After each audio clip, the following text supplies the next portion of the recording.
Oi, pessoal, tudo bem? Voltando, tô fazendo a leitura deste livro, mais um capítulo. Eu acabei de gravar um vídeo, então vocês vão me ver com a mesma roupa. E outra coisa que eu quero falar, eu tenho várias regatinhas assim, preta, da mesma cor. Eu tenho várias pretas, eu tenho roxa, da mesma cor, assim, não uma de cada cor.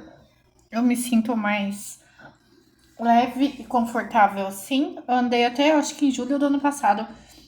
Eu comprei umas blusinhas de manguinha assim, o tecido é gostoso, mas não me agradou muito. E eu não tava me sentindo bem com as blusas e voltei a usar assim, ó. Eu acho que fica mais bonitinho. E acabei de comer. Eu gravei um vídeo de 35 minutos do anterior. E vou gravar mais um vídeo. Bem-vindos ao meu canal, sou a Fá, que é o blog da Fá. Artesanatos, receitas, vlogs, dicas caseiras, dicas pets, tem de tudo um pouco. E se você chegou agora nesse vídeo, tem mais vídeos gravados. Estão listados aqui embaixo numa playlist completinha para vocês. Seja membro também, que já tem o livro completo, que eu não falei no vídeo anterior. Vídeo de livro entre a segunda, quarta, sexta e domingo, sempre às 11 horas da manhã. Porque antes, outro livro que eu gravei, ele entrava todo domingo. Eu acho que demora demais, entendeu? Então, o que eu faço? Perdão, gente. O que eu faço? Eu gravo o livro inteiro para segunda, quarta, sexta e domingo já ir soltando. E para quem é membro já tá ele completo lá, entendeu? Porque antes eu gravava e soltava de domingo, gravava e soltava de domingo. Ai, demora demais, pelo amor de Deus. Aí você esquece o que eu falei, tudo. Ai, não dá, não é verdade? Aí tem que voltar um pedaço do outro vídeo para ir assistindo. Ai, não, eu falei, não, muito longe. Vamos arrumar isso aí. Peraí. Capítulo 10. Para mod. Tive que ler primeiro para entender. Para mod se ver de fundo. Não é preciso adoecer. Qualquer intriga é bastante para se matar ou morrer. Ai, tô aqui no quarto da minha filha. A primeira leitura foi mais confortável. Agora já tá doendo as cadeiras. Negro, grosso e malvado, de cabeça deforme, grande nariz esparramado na face bestial, boca rasgada de sapo cururu. É de horripilante feiura. É talvez por isso o mais perverso, sobretudo com as mulheres. O ano de 1934 não despertou nada bem para o cangaceiro e ferrador Zé Baiano, a começar pela forma grosseira como foi descrito pelo médico sergipano Ranulfo Prata, cujos apontamentos sobre o cangaço haviam se transformado em livro. Nos primeiros dias de janeiro, Lampião documentário chegou às livrarias do país com ampla aprovação da crítica especializada, aclamado pelo Jornal do Brasil como o estudo mais completo e igualmente o mais bem feito acerca do famoso bandido. A obra se apresentara na forma de uma... Imagina ele lendo isso, né? A forma de uma biografia do rei do cangaço, entremeada por pequenos perfis de alguns de seus cabras. Corisco apresentado como um homem alto, musculoso, alourado, de traços finos de branco. Era, na análise do médico, o mais cavalheiresco de todos. Mariano, dono das palmatórias com quem aplicava castigos, até mesmo em criancinhas, foi retratado como um negro sanhudo de torso hercúleo e sobressenho carregado. Definitivamente racista. Ranulfo Prata era também pouco empático com as mulheres. O autor classificaria como peraltices insignificantes uma sequência de estupros coletivos cometidos por Lampião e seu bando. Inclusive, deu uma idosa por 5 rapazes. A despeito de possuir sentimentos poucos virtuosos, Prata era um homem de inegável coragem. Embora residisse no litoral de São Paulo, na cidade de Santos, onde chefiava o serviço radiológico da Santa Casa e da Beneficência Portuguesa, costumava passar as férias em Sergipe. Teria inclusive batido o ponto final de sua obra na máquina de escrever do pai, o coronel Felisberto Prata, na cidade de Simão Dias. Eita, tá engasgado, meu filho. Eita, peraí, deixa eu codear, gente. É certo que ao deitar os olhos sobre as páginas do tomo, Lampião tinha mesmo fumado numa quenga. Ficar virado no linguajar sertanejo.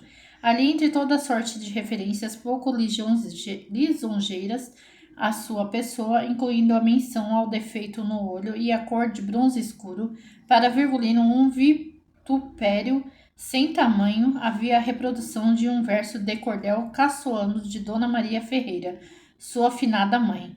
A mãe de Lampião é feia de natureza. Quando bota pó e ruge, fica o suco da beleza. O único ponto que talvez agradasse ao capitão fosse a exposição quase poética de alguns dos seus crimes, como o sangramento. É friamente Oh, meu Deus, pisei no cachorro. É friamente, serenamente, o matador bárbaro saca do largo punhal... Não, peraí. É friamente, serenamente, o matador bárbaro saca do largo punhal de 78 centímetros de lama e crava... meu Deus, não, peraí, gente. Respira. Eu tô lendo errado. Peraí. Eu tô engasgada. Vamos lá. Como que uma letra não é e a gente lendo errado muda tudo, né? E friamente, serenamente, o matador bárbaro saca do largo punhal de 78 centímetros de lâmina e crava, num golpe certeiro e veloz na região preferida, a fossa supraclavicular. A arma agudíssima vara facilmente o mole dos tecidos como um palito à manteiga.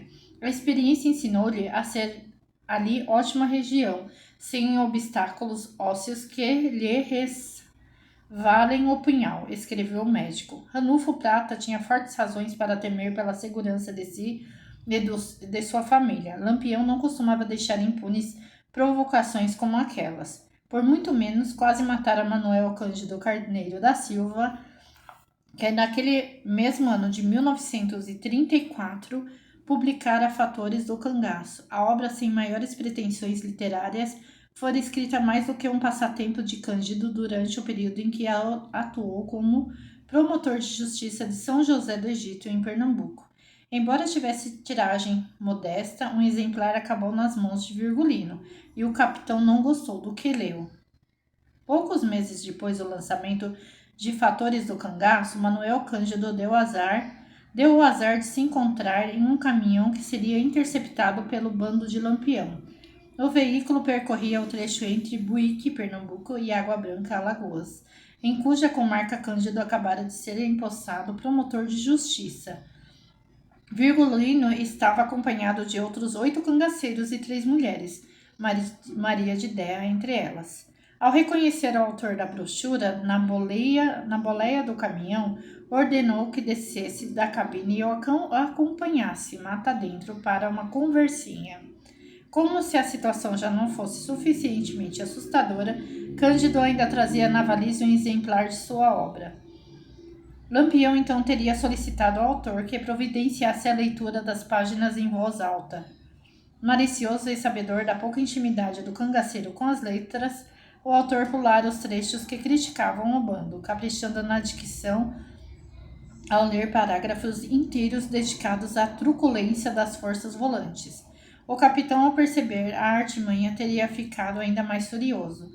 Oferecer ao promotor de justiça 2 opções: ou comia página por página do livro, ou se deixaria sangrar por Virgulino, que já preparara a ponta do punhal para iniciar a viagem corpo adentro do escritor desgraçado. Anos depois, ao relembrar o episódio, Manuel Cândido contaria que, ao se ver na iminência de desencarnar, fez um último apelo ao coração de seus algozes.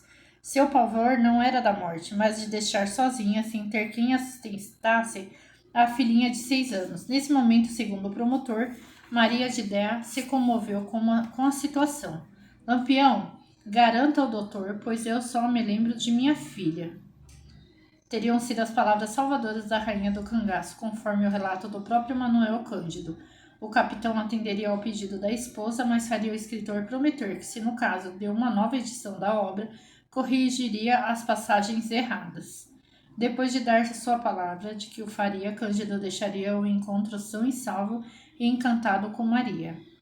Ela abrandava Lampião nos seus furores, enquanto Dadá empregava todo o seu domínio sobre Corisco, impedindo-o a maiores velocidades. Concluiria.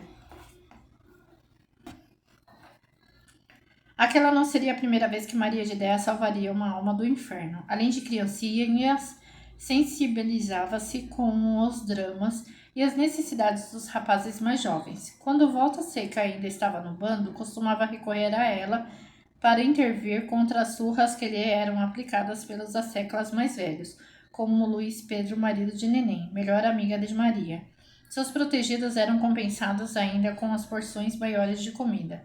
Durante uma época, em um coito, afeiçoou-se tanto a 2 meninos de 14 e 15 anos, filhos do dono da fazenda em cujas terras o bando se hospedava, que os convidou repetidas vezes a fazer refeições com o grupo.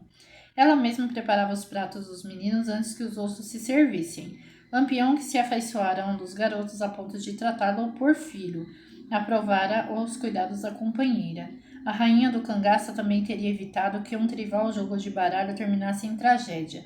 Segundo a história contada pelo ex-soldado Joaquim Góes, Maria jogava 3 setes em parceria com Luís Pedro, disputando contra a dupla formada por Lampião e Neném. Habilidosa nas cartas, Maria de Déa garantia todas as vitórias para sua equipe. Um cabra do bando, observando as sucessivas derrotas do chefe, achou interessante se divertir às custas daquela inusitada invencibilidade. O azar, quando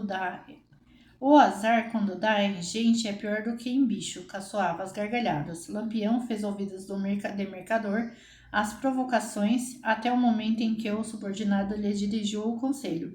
O remédio de quem anda pesado é chá de cortiça. Foi suficiente para Virgulino perder a paciência, interromper a partida, derrubar o piadista no chão, sacar do punhal e encostar a ponta da arma na garganta do miserável.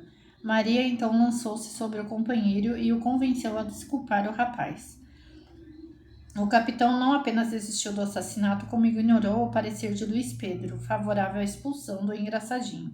De acordo com o companheiro de Neném, não pegava bem ter na falange um frouxo salvo pela interferência de mulher. Ainda conforme relatos do ex-soldado Góes, Maria também pediu a Lampião para não matar um bandoleiro mimado que se recusara a tomar uma dose de aguardente em passagem por Malhada da Caiçara, por considerar a quantidade insatisfatória. Como havia apenas 2 litros de bebida para distribuir entre os presentes, a porção destinada a cada um dos rapazes era de fato frugal.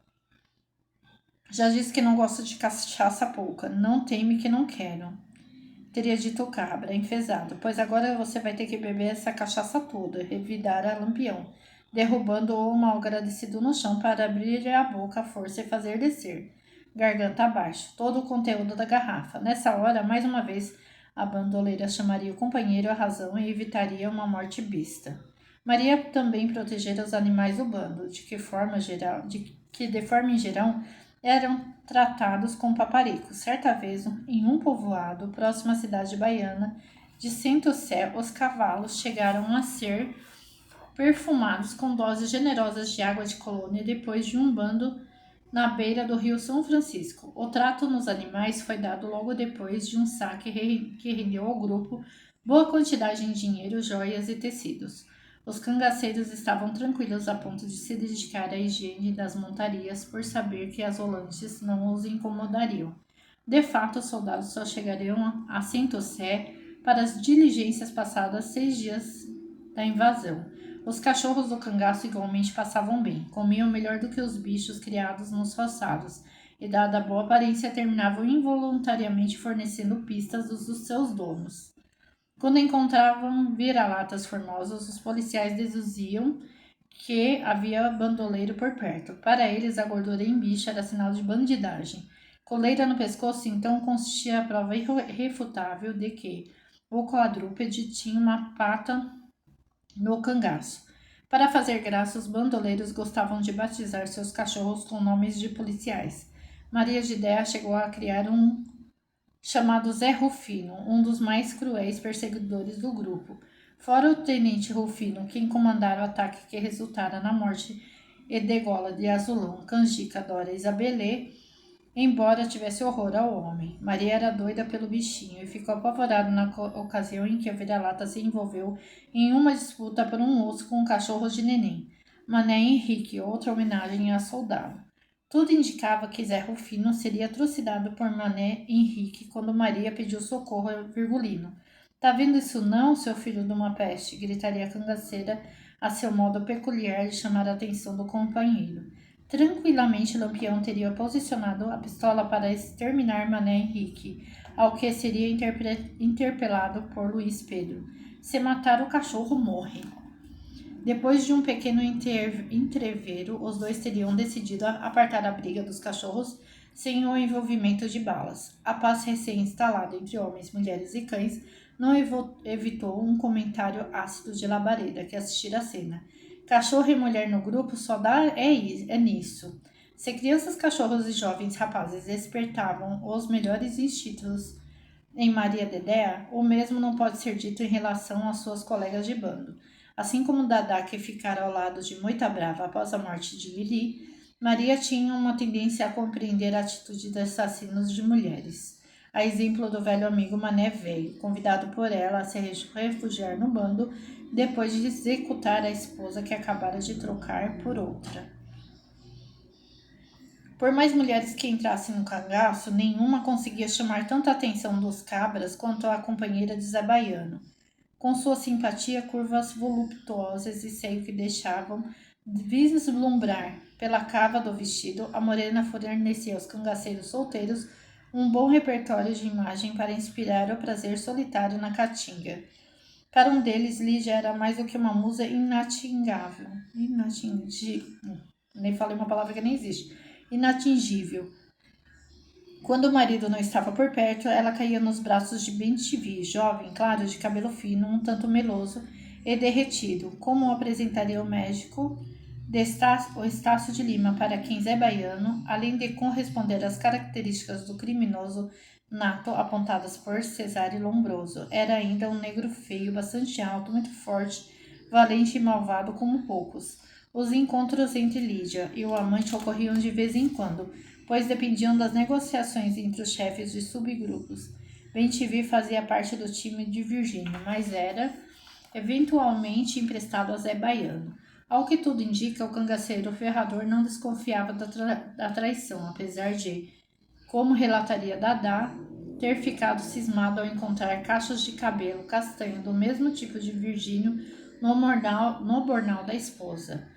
Seja como for, o fato é que durante uma saída a campo de Zé Baiano, Lídia e Bentivi foram flagrados em plena conjunção carnal pelo cangaceiro Besouro, do grupo de Lampião, que seguia a mulher para onde ela ia. Depois de observar o ato do começo ao fim, Besouro se aproximou do casal e lançou a seguinte proposta: não contaria nada a ninguém, desde que Lídia, por quem sentia um enorme desejo, também se entregasse a ele.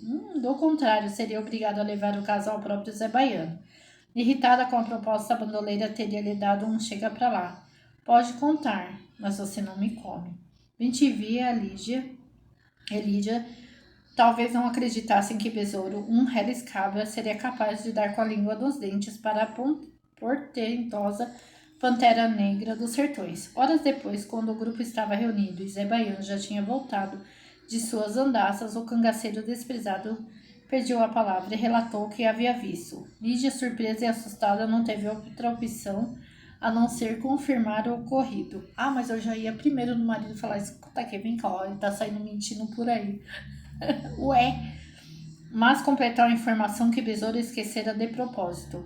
O adultério só estava sendo revelado porque ela havia se recusado a fornicar com ele.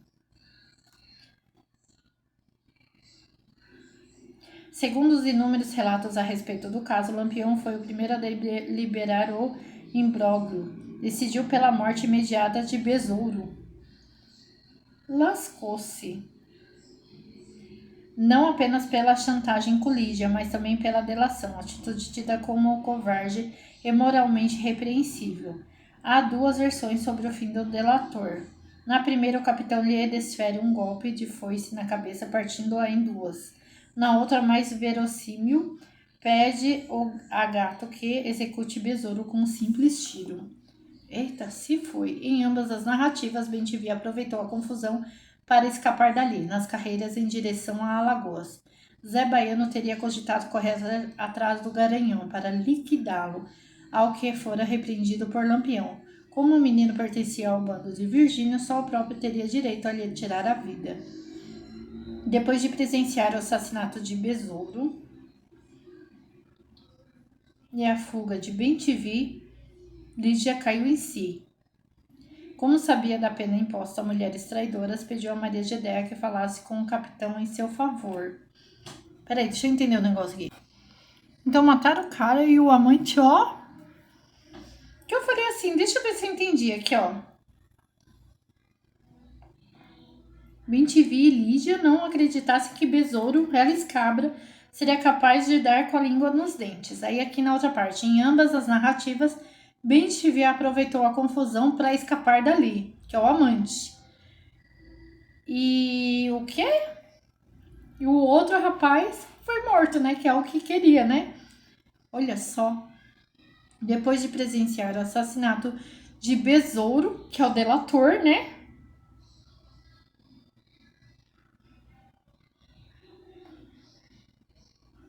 Olha só. E a fuga de Bem-te-vi, que é o amante que se mandou, Lídia caía em si. Como sabia da pena imposta às mulheres traidoras, pediu a Maria de Déia que falasse com o capitão em seu favor. Em vão.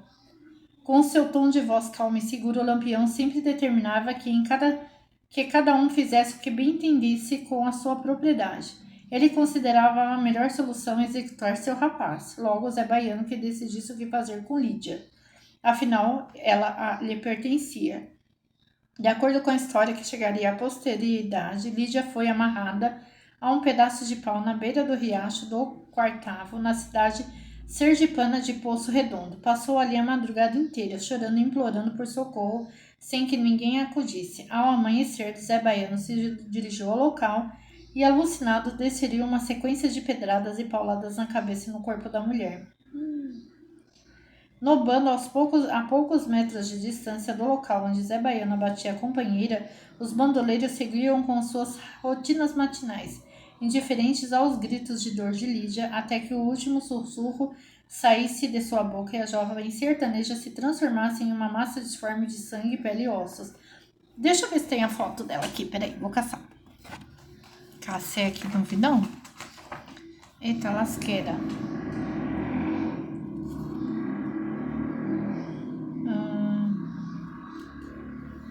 Ao preparar a cova daquela que ficaria famosa como a cangaceira mais bonita de todos os tempos, embora não seja conhecida uma única foto sua, se eu tivesse lido não tinha procurar, Zé Baiano choraria compulsivamente.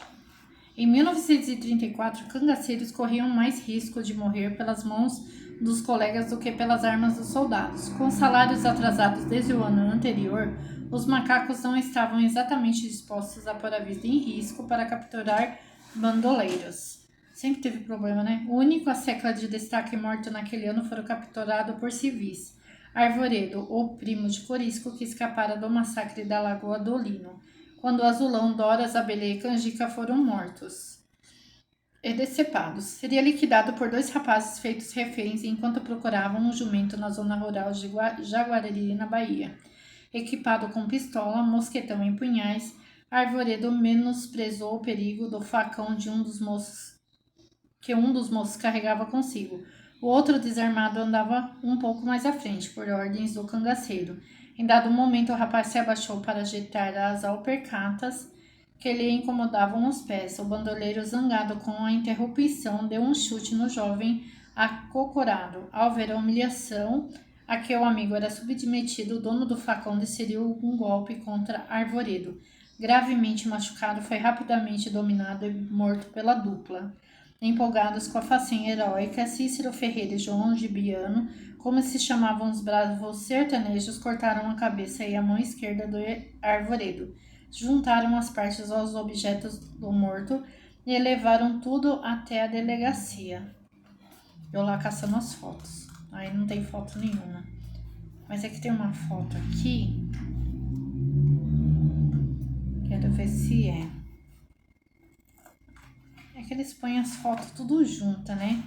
Mas tem uma foto aqui, aí eu vou e perco a página, saio caçando depois. Tem uma foto aqui que tem um dos cabra pendurado aqui. Ah não, esse aqui tá com o pé. Cícero... À esquerda de Arvoredo. Não é.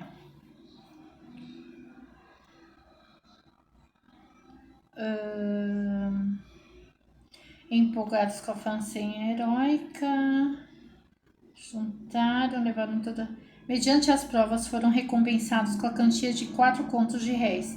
Tinham capturado peixe grande. Arvoredo foram dos rapazes perfilados por Ranulfo Prata em seu Lampião documentário.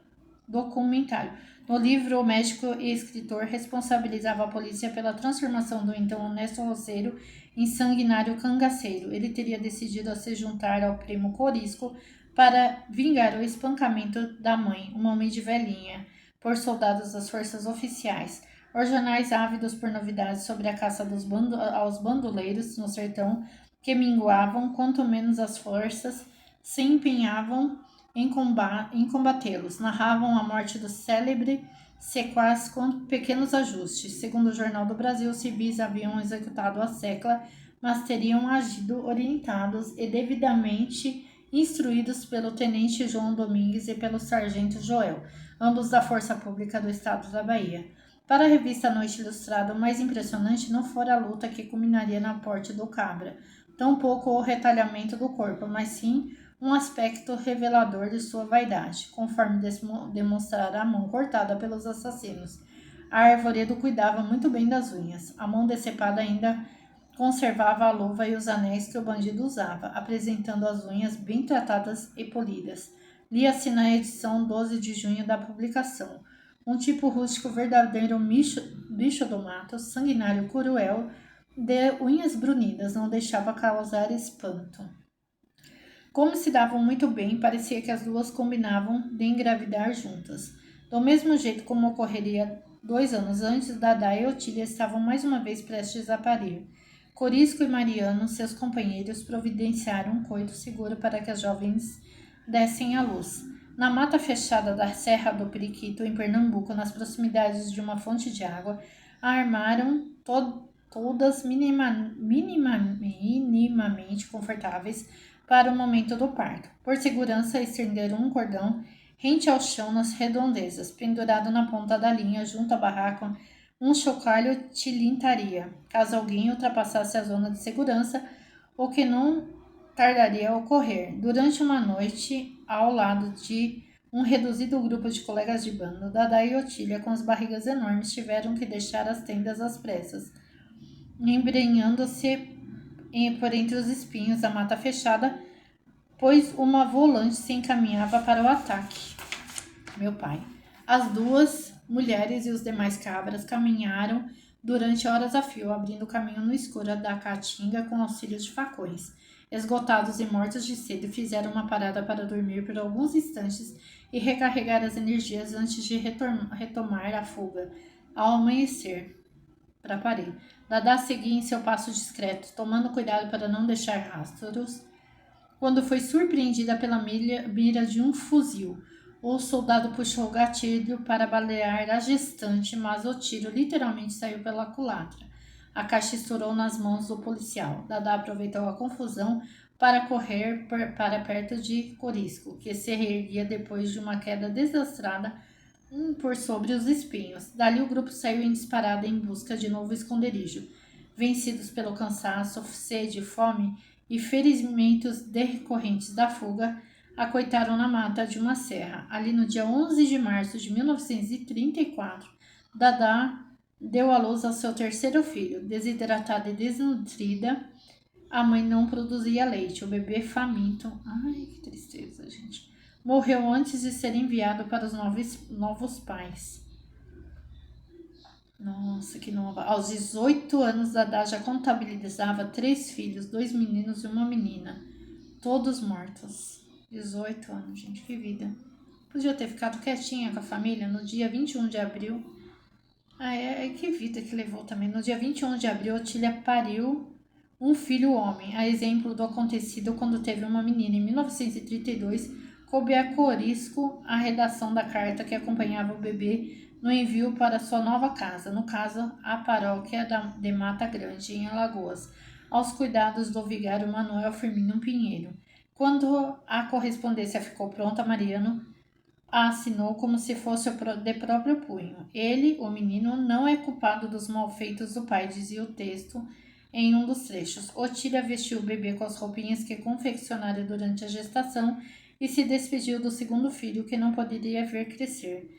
O garotinho, que seria batizado como José, foi arrancado dos braços da mãe com 3 dias de vida. Nossa, que tristeza. Deixa eu colocar o carregador para carregar o celular.